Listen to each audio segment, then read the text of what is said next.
Mike, let me ask you how you would have answered those two questions as we pose them in terms of what your greatest concern is going into the fourth quarter and what you think the hallmark of the S&P will be.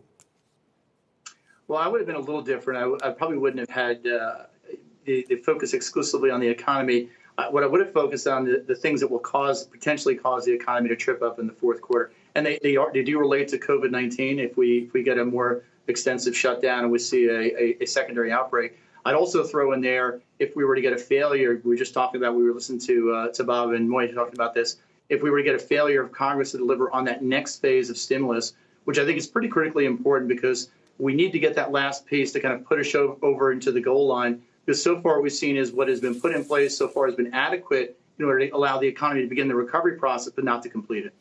And Jack, the same question to you. What would you have said if you had asked those two questions? What the biggest risk to the market is and where you think it will finish the year? Yeah, I think probably the biggest risk, at least near term, is the election uncertainty. We're putting that at roughly a contested election at about 25% likelihood. So it is relatively high for risks. With respect to the markets, I'm probably in that 9% camp that said I do think the market could go lower. Some of it related to election uncertainty. Some of it could be 40% chance of a Democratic sweep. That would then, potentially raise taxes next year. So we're looking at perhaps lower markets between now and year end. Well, that's what I wanted to bear down a little bit on. What is your sort of definition of electoral uncertainty? Is it that, and it sounds like it's a little bit of both. One is a concern that we will have a contested election, that one of the great pillars of the democracy, everybody's faith in the election will be eroded, and that the outcome may not be known. And the other is the possibility of a Democratic sweep that might result in higher taxes, higher regulation under a Biden administration. Which is it? Or both?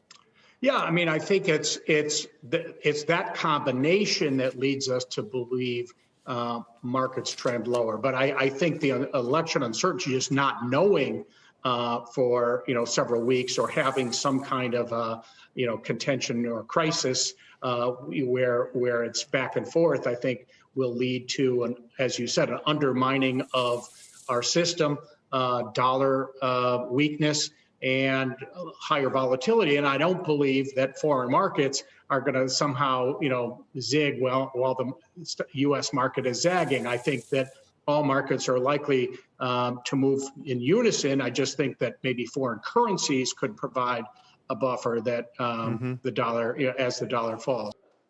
Shepard Smith here. Thanks for watching CNBC on YouTube.